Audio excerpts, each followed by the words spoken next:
একসময় 100 কোটি ভারতীয় রুপির কাজ ফিরিয়ে দিয়েছিলেন 90 দশকের বলিউড তারকা গোবিন্দ। শুধু তাই নয়, কাজ প্রত্যাখ্যান করে আয়নার দিকে তাকিয়ে থাপ্পড় মেরেছিলেন নিজেকে। এসব কিছুই নয়, এবার বলিউডের অন্দরমহল নিয়ে বিস্ফোরক তথ্য সামনে এনেছেন এই নায়ক।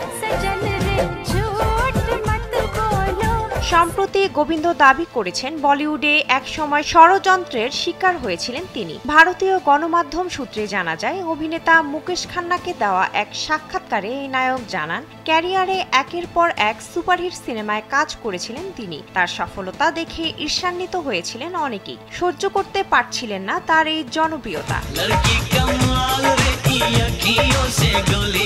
স্যান্ডেলিনা সো, রূপচর্চায় আভিজাত্য।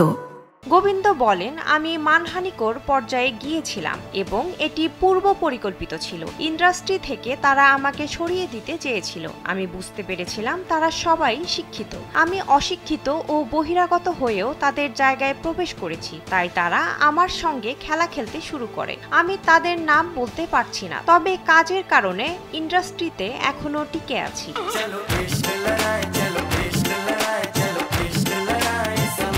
ক্যারিয়ারে অনেক ভালো ভালো কাজের অফার এসেছিল তার, তবে সে সময় কাজগুলো ফিরিয়ে দিয়েছিলেন গোবিন্দ। এ প্রসঙ্গে তিনি বলেন, তারা যখন লিখেছিলেন আমার কাজ নেই, তখন আমি 100 কোটি রুপির সিনেমার কাজ প্রত্যাখ্যান করেছি। সেই অর্থ ফিরিয়ে দেওয়ার পর আয়নার দিকে তাকিয়ে নিজেকে থাপ্পড় মারতাম, নিজেকে বলতাম তুমি পাগল হয়ে গেছো, এই অর্থ তুমি নিজের জন্য খরচ করতে পারতে।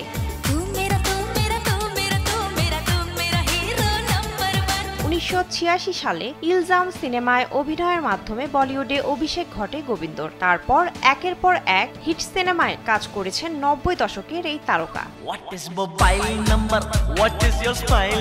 বিনোদন ডেস্ক, কালবেলা।